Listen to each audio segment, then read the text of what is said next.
इनका जीवन इतना सुखी हो गया। अब वो सोचन पर विवश हुई तो वो काफी देर सोचती रही कि ये क्या बनी। और यह काल ने तो ऐसे ऐसे बना रखे हैं किले जाति के, ऊंच नीच के। काल ने तो इतना जबरदस्त जाल फैला रखा पुण्यात्मा, परमात्मा बिना यो टूटे नहीं। अब आप देख रहे हो परमात्मा ने सबसे पहले यह बीमारी काटी कि अब आप देख रहे हो कोई छुआछात नहीं, ऐसी दया करी। ना तो एक बाड़िया और थी अपने ही समाज में थी, हिंदुआएं में थी, और तो देखी जाओ बाद की देखो दूसरे मजहबों ने तो यह समाप्त करी। और उस समय ये एक जबरदस्त किला बना रखा था जाति का। अब क्या हुआ, परमात्मा कच्चा काम नहीं छोड़ते। जो जन मेरी शरण है ताका हूं मैं दास, और गेल गेल लग गया फिर जब तक धरती आकाश। अब क्या किया मालिक ने, जिस मोहल्ले में वो शारदा रहा करती थी उसी में परमात्मा का एक भक्त रहता था थोड़ी सी दूरी पे। और उसने प्रार्थना की, प्रभु हमारे दास के घर सत्संग कर दो, वहां आस पास के भक्तों को भी पता चलेगा और आपका ज्ञान सुनेंगे, हो सकता है किसी के और भाग जाग जा। परमात्मा ने ठीक कहा कि ठीक है बेटा, रात्रि में सत्संग करेंगे, दिन में अपना काम करो पेट के लिए, रात तो अपनी है, आ जाया करो, चलूंगा मैं तुम्हारे वहां। तो उस बहन ने जो सत्संग करवा रही थी भगवान का, आसपास के सभी जगह निमंत्रण भेजा कि आज हमारे गुरुजी आवेंगे और नाम ले लियो, सत्संग सुनियो पहले। आज ने आपने आज तक ऐसा ज्ञान नहीं सुना होगा, आप देखियो हमारे गुरुजी का सत्संग सुनना। तो ऐसे आपस में आ ही जाते हैं, बुलावा देने से मोहल्ले के लोग बहन बेटियां इकट्ठी हो जाती हैं। तो उसने शारदा को भी आमंत्रित कर दिया मोहल्ले में होने के नाते। तो शारदा ने पूछा आपके गुरुजी कौन है? कि मेरे गुरुजी हैं कबीर साहब, भगवान कबीर। कौन से कबीर? वो धानक। वो शारदा ने कहा कि हाँ वो धानक, आप कुछ भी कहो वो परमात्मा है। अब शारदा ने के स्कीम बनाई कि भी ऐसे जाऊंगी तो बात बिगड़ेगी, लोग हंसी करेंगे। एक ब्राह्मणी होकर दानक से दीक्षा लेने चल पड़ी और उधर से दुख का पहाड़ टूट रहा।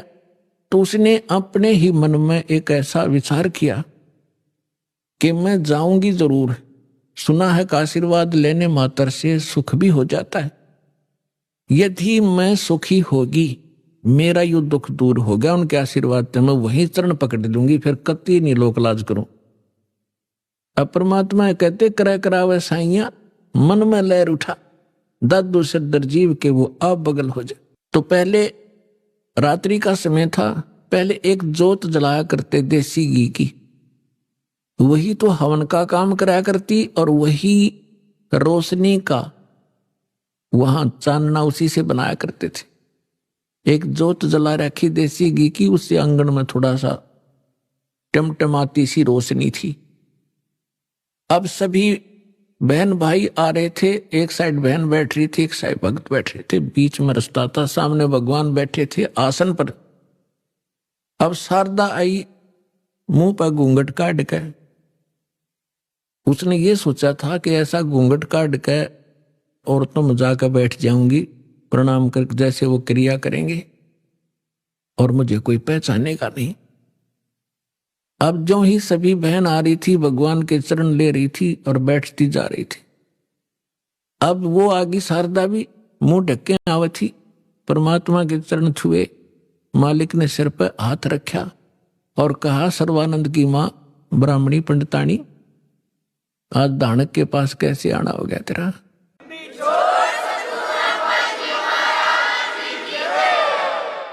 और परमात्मा ने हाथ रख के उठाया भी नहीं था, उसका सारा रोग जो कष्ट था, जो संकट था, वो कति स्वस्थ होगी जैसे दुख कदे था ही नहीं। और ऊपर से परमात्मा ने कहा कि कहा कैसे आगे सर्वानंद की मां तू, एक दानक से क्या कहेंगे तेरे को, जो पंडित लोग जात से घेरेंगे। चरण पकड़ दिए उसी समय और फेंक दिया घूंघट उठा के, हे भगवान माफ करना मुझे दुष्टा को, मैं घनी नीच थी, आपके बारे में बहुत कुछ सोचा, अब तो सचमुच भगवान खड़ी होगी सब न बतावे कि मेरा इतना दुख था, मेरा इतना कष्ट था, मैंने बहुत कुछ अच्छी मंदी भी कही है, तो भगवान पड़े हैं। फिर बैठ गई, सत्संग सुना, परमात्मा ने सृष्टि रचना सुनाई। तीन देव की जो करते भक्ति, उनकी कदे ना होवे मुक्ति।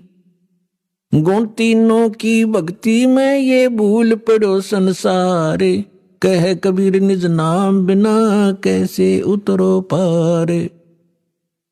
अब शारदा को जितना ज्ञान था राम और कृष्ण, विष्णु और शंकर का, ब्रह्मा जी को तो हम भक्ति करते ही नहीं थे, श्री विष्णु जी और भगवान शंकर की तो हम खूब भक्ति कराया करते। अब सारी सृष्टि रचना सुनाई और ऐसा दुख टल गया उस समय, तो सारी स्वीकार करे चीना, तो अग्रम मग्रम भी करे, वो थोड़े बहुत हुआ, तो वो भी मालिक ने पहले उसका समाधान कर दिया और सारी सुने थी, सारी हृदय में समावे थी। लगातार उसने आसपास जहां भी सत्संग परमात्मा का होता था वह सारे जान लायक, और उसको काफी ज्ञान हो गया। एक दिन क्या हुआ, उसका लड़का जो सर्वानंद था, उसने अपनी मां से कहा कि मां, मैंने इस आसपास के सभी विद्वानों को शास्त्रार्थ में पराजित कर दिया है, अब मैं चाहता हूं कि मेरा नाम सर्वानंद से बदलकर आप सर्वाजीत रख दो। तो मां ने कहा कि बेटा, नाम अच्छी बात है, तेने विद्वानों को जीत लिया, बड़ी अच्छी बात है, लेकिन सर्वानंद भी तो अच्छा नाम है, इसमें क्या दिक्कत है।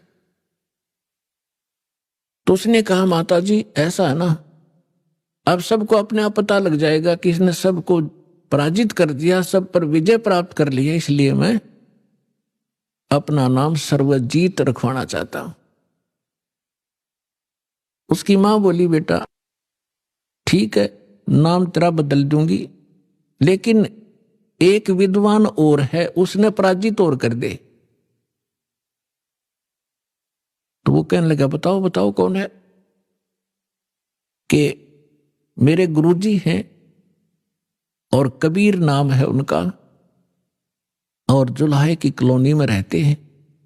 कहने लगे, वो हंसा फिर, अक माता आपने बड़ा विद्वान खोजा, उसको संस्कृत भी ना आती, वो क्या जाने सदग्रंथों के बारे में। उसकी मां बोली बेटा देख ले, यदि मेरे से इतना नाम बदलवाना है तो उस विद्वान को इतना पराजित करना पड़ेगा, ऐसे नहीं मानूंगी, लिखवा के लाना और उनका अंगूठा लुआ के लाना, एक दो गवाह भी हो साथ में। अब सर्वानंद तो चल पड़ा, मां का आदेश पाते ही चलता हूं। अब जून का महीना, उत्तर प्रदेश, खड़ी धूप पड़े, उधर से परमात्मा कबीर जी की एक मुंह बोली बेटी थी कमाली, वो एक मृतक जीवित की थी किसी शर्त पे, किसी कारण से, किसी सर्कमस्टांस के से, और वो लड़की फिर अपने पिता को छोड़कर परमेश्वर के साथ, अपने वास्तविक पिता के साथ रहा करती थी, युवा हो गई थी। तो वो लड़की दोपहर के समय कुएं पर जल लेने गई हुई थी बटका भरण खातिर। उधर से सर्वानंद जी आ गया, एक बैल के ऊपर सारे सदग्रंथ रखा करता, गीता, 18 पुराण, चारों वेद, श्रीमद् भगवद गीता और 6 शास्त्र, बैल के ऊपर जैसे गधे पर बोरा डाल लिया करें, ऐसे बोरा डाल के उनमें रखा करता था, सुंदर कपड़े लपेट के। उस बैल को लिए हुए आ रहा था अब जुलाहों की कॉलोनी में, और उस समय पंडित जी आचार्य, वो भी सा विद्वान सुप्रसिद्ध, तो सभी ऐसे देख रहे थे जैसे पहले गांव में हाथी आ जाता, सारे गांव निकल कर आ जाया करता, हाथी देखेंगे, ऊपर चढ़ चढ़ कर मकानों पर देखा करते थे। तो सभी देख रहे हैं कि ब्राह्मण कैसे आ गया हमारी कॉलोनी में। अब देखो लीला दाता की, उसको इतनी भयंकर प्यास लगा दी, उसकी आंखों में प्राण आ गए सर्वानंद के, और सामने वाली लड़की पानी भरने लग रही, उसके पास आकर कहा कि ये लड़की जल्दी पानी पिला बेटी, मेरे प्राण निकलने जा रहे हैं। तो लड़की ने बाल्टी उसके कर दी, ले पी लो। करमंडल ले रहा था, उसमें डालकर गट गट पी लिया। अब उसने देखा कोई देख तो नहीं रहा तुझे, कितने दानकों के जुलाहों की कॉलोनी कुएं का पानी पी लिया। सब देख रहे थे, सब चारों तरफ देख रहे थे। तो उसने अपनी इज्जत बचाने के लिए लड़की को डांटा कि लड़की ये किस जाति का कुआं है। तो लड़की ने कहा जी दानकों की कॉलोनी में तो दानकों का कुआं हुआ कर, ब्राह्मणों का नहीं हो सकता। ये तूने पहले क्यों नहीं बताया मुझे?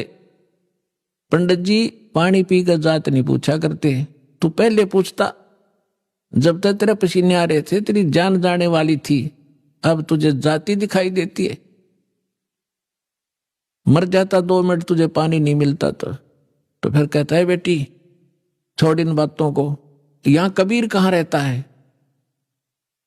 तो लड़की ने कहा कि कबीर का घर शिखर में सतलोक में रहता हो, जहां से ले ली गैल और पावना टेके पपील के, तो पंडित लादरा बैल।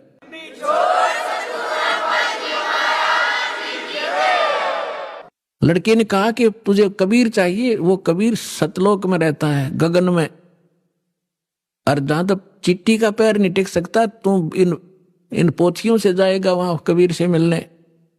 तो कहने लगा ए लड़की गणी ना बोला है, यूं बता यहां कहाँ रहता है इस कॉलोनी में वो?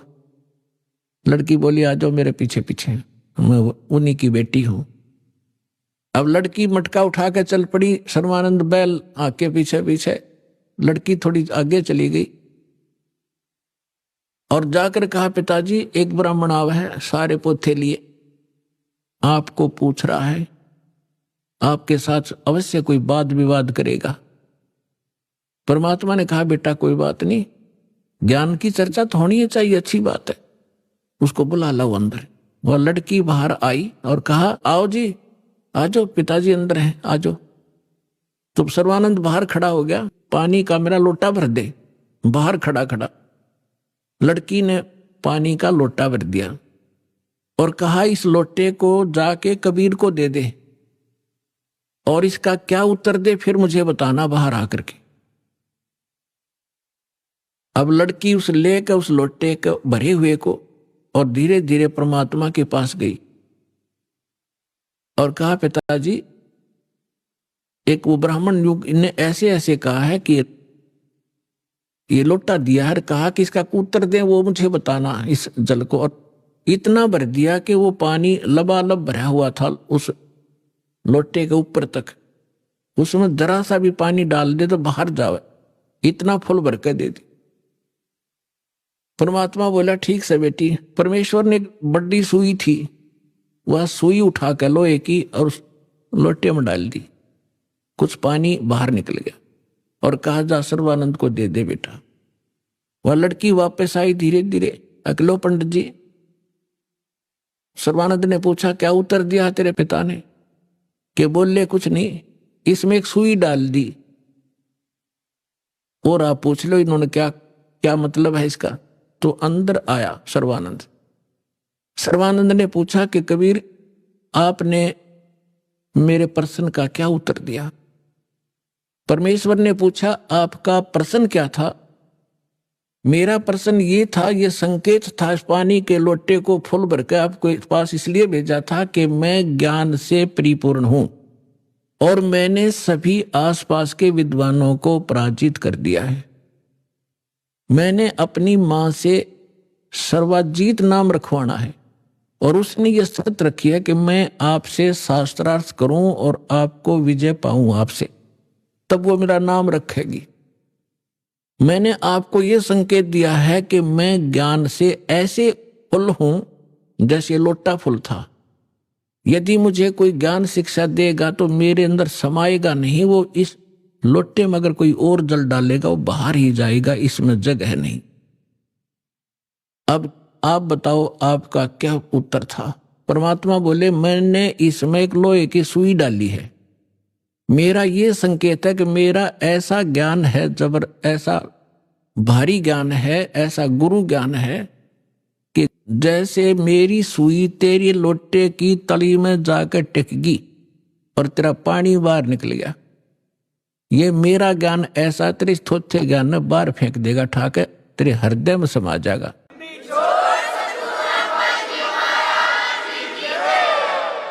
और ज्ञान सब ज्ञानड़ी, कबीर ज्ञान सो ज्ञान, जैसे गोला तोब का वाई करता चले मैदान।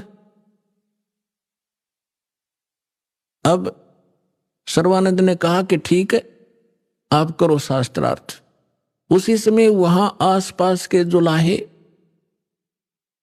और उनकी गोष्ठी सुनने के लिए आकर बैठ के, वो बेचारे भोले भाले अनएजुकेटेड सामने बैठ के, तो सर्वानंद ने कहा कि कबीर बोल क्या प्रश्न करेगा। परमेश्वर ने कहा कि कौन ब्रह्मा का पिता है, कौन विष्णु की मां, शंकर का दादा कौन है, पंडित जी दियो बता। ब्रह्मा विष्णु महेश के माता पिता कौन है, इनका दादा कौन है। अब सर्वानंद की बुद्धि तो वहीं टिकी हुई थी, ये सर्वेश्वर है, महेश्वर है, इनके कोई माता पिता नहीं है।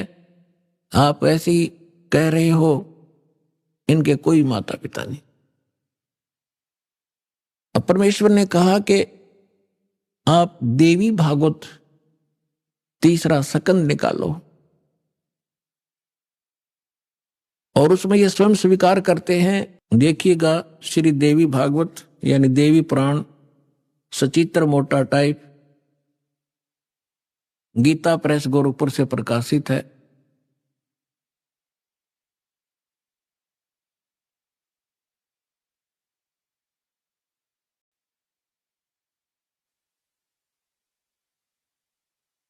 संपादक है हनुमान प्रसाद पोदार, चिमनलाल गोस्वामी।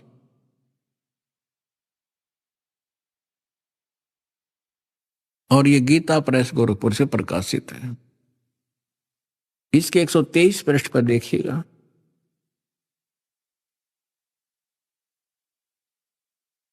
तीसरा स्कंद। विष्णु भगवान विष्णु जी अपनी माता दुर्गा की स्तुति करते हुए कहते हैं, तुम शुद्ध स्वरूपा हो, ये सारा संसार तुम इसे उद्भासित हो रहा है।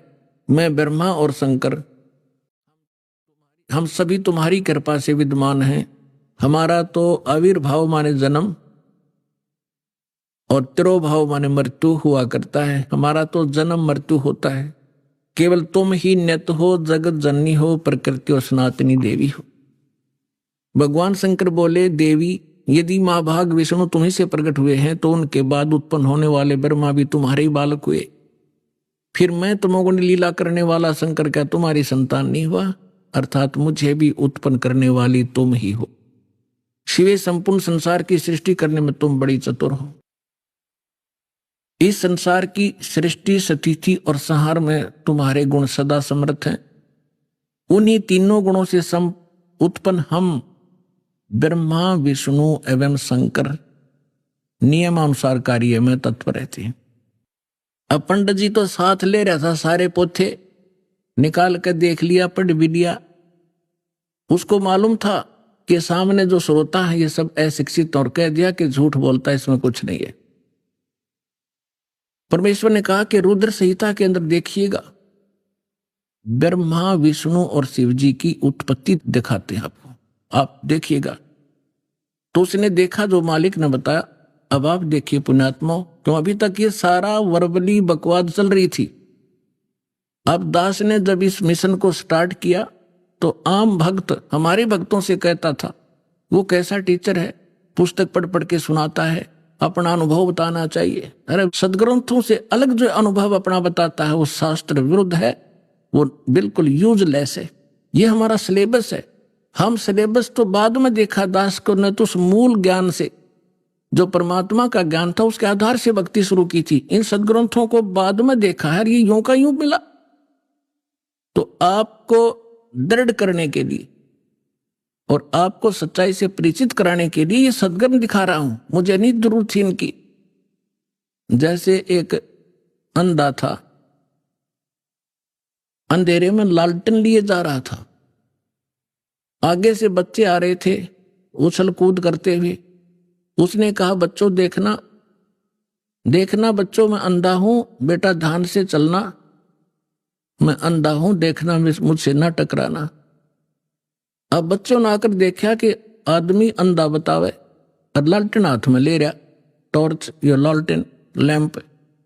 उन्होंने चारों तरफ से घेर के कहा, बाबा सचमुच आप अंधे हो? कहा बेटा अंधा हूं मैं। फिर लालटेन किस लिए ले रखी है? कि तुम आंखों वालों के लिए, कहीं मेरे से टकरा के वो डेग दे ना तोड़ दो, आपके लिए है, ताकि इस रोशनी में तुम्हें पता लग जाए कोई बूढ़ा व्यक्ति आ रहा है, साइड से निकल जाओ, मुझसे टकराओ नहीं, मैं अपने इसलिए आपके लिए हुए हूं। तो दास तो इस ज्ञान को पहले सुना रहा था सन 1994 से लेकर सन 2000 तक। वर्बली जो मालिक ने ज्ञान दिया था यही सुना रहा था, ये ब्रह्मा विष्णु महेश नासवान है, इनकी जन्म मृत्यु होती है, ये इष्ट रूप में पूज्य नहीं है लेकिन अनादरणीय नहीं है। लेकिन दास के सामने ये समस्या थी कि इस बात को, दास की वर्बली इस कहानी को कोई नहीं सुनेगा हिंदू, और विरोध खूब होगा। तो अर्ज करी थी दाता ने कि आपका ज्ञान सत्य है दाता, कभी गलत नहीं हो सकता, यदि इन सदग्रंथों में मिल जावे, वेद गीता और पुराणों में, तो आपके बच्चे आपको पहचानने में देर नहीं लाओगे। ऐसी प्रेरणा की परमात्मा ने 2001 में गीता उठा के देखी, जो का तू ज्ञान पाया। क्योंकि परमात्मा ने कहा था अपनी वाणी में कि वेद मेरा भेद है, मैं ना मिलूं वेदन के माही, पर जौन वेद से मैं मिलूं वो वेद जानते नहीं।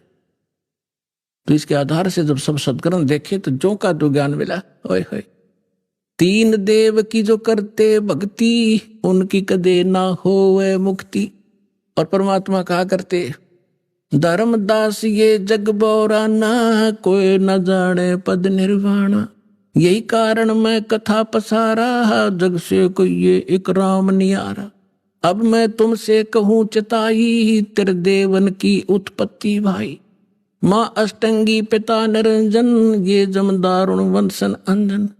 तीन पुत्र अष्टंगी जाए, ब्रह्मा विष्णु शिव नाम धराए। 600 वर्ष पहले भगवान उस सुख संवेद में ये अमृत ज्ञान बता गए थे, लेकिन उस समय इतना विरोध किया था इन नकली संतों मंडलेश्वरों ने, परमात्मा के साथ कहर तो ले थे। वो सारी लीला धीरे धीरे सुनाएंगे आप।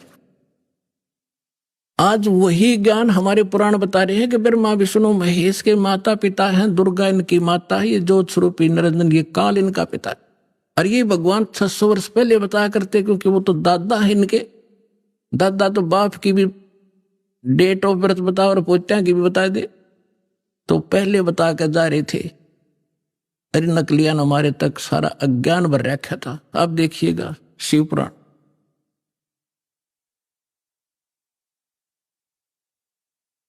ये संक्षिप्त शिव पुराण सचित्र मोटा टाइप केवल हिंदी, गीता प्रेस गोरखपुर से प्रकाशित है। इसके संपादक कौन है?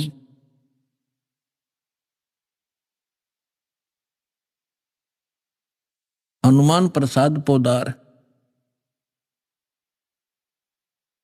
और ये गीता प्रेस गोरखपुर से प्रकाशित है।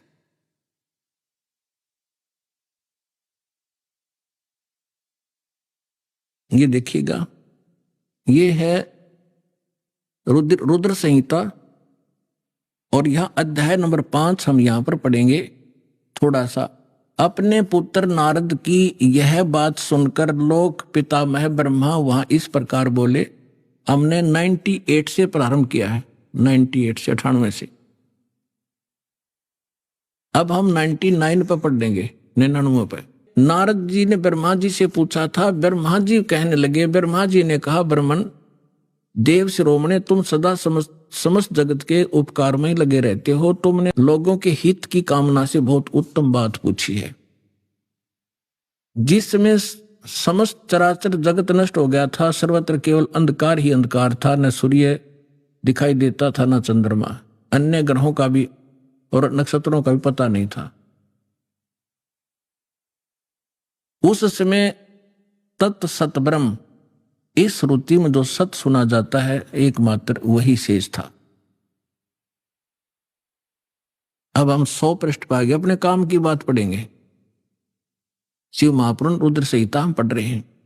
जिस परब्रह्म के विषय में ज्ञान और अज्ञान से पूर्ण, यानी कुछ साची कुछ झूठी उक्तियों द्वारा इस प्रकार विकल्प किए जाते हैं, उसने कुछ काल के बाद सृष्टि का समय आने पर द्वितीय की इच्छा प्रकट की, उसके भीतर एक से अनेक होने का संकल्प उदित हुआ। तब उस निराकार परमात्मा ने अपनी लीला शक्ति से अपने लिए मूर्ति यानी आकार की कल्पना की। वो क्या बना?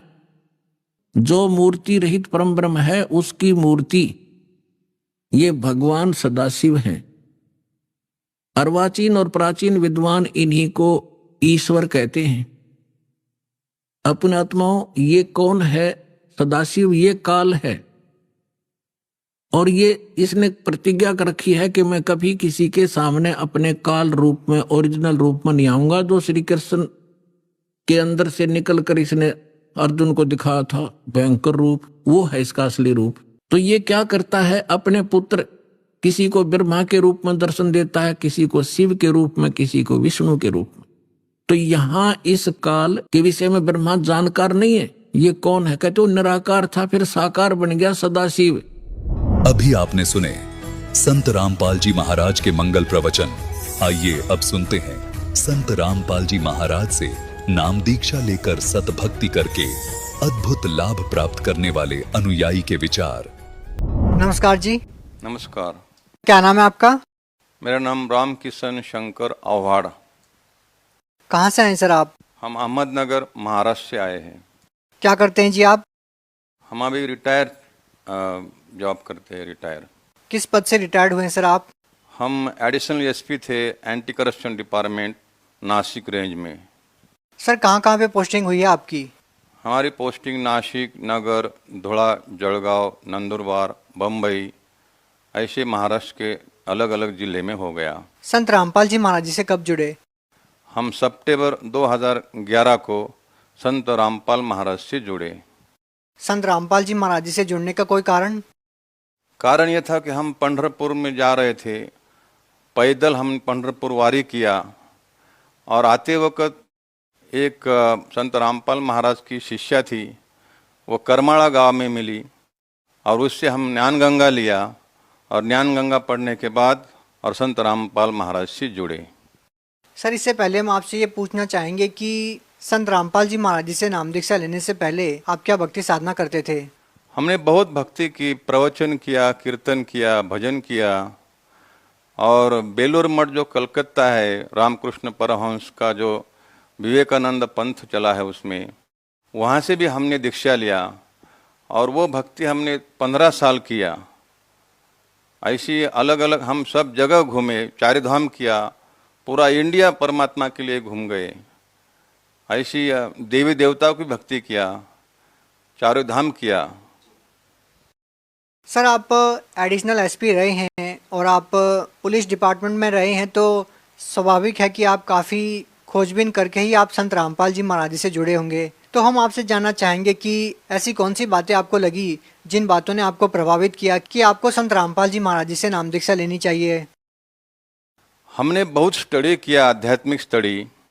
हम गीता जी पढ़ी, ज्ञानेश्वरी पढ़ी, और वेदांत के ऊपर जो ग्रंथ है वो भी पढ़ लिया, और हमको वो सिखाया भी। हमका जो गुरु मिले उनसे हमने वो सब ग्रंथ सिखाए। लेकिन वो ग्रंथ पढ़ने के बाद जो तकलीफ होती थी, जो प्रारब्ध था, वो हमको प्रारब्ध चेंज नहीं हो रहा था। इसलिए हम ज्ञानगंगा पढ़ा, और हमने कंपैरिजन किया कि क्या फ़र्क है ज्ञानगंगा जो संत रामपाल महाराज ने लिखी है, ज्ञानगंगा पुस्तक में, और इतर जो किताबें हैं धार्मिक, उसमें क्या फ़र्क है। हमने कंपैरिजन किया, और कंपैरिजन के बाद हमके समझ में आया कि ज्ञानगंगा में रियल नॉलेज है, जो सही अर्थ गीता जी का बताया है, सृष्टि उत्पत्ति बताई है, ऐसा किसी भी ग्रंथ में नहीं है। जो संत रामपाल महाराज ने अर्थ किया है वो सही है, वो शब्दार्थ है, और वो ऑल ओवर वर्ल्ड में लागू होता है।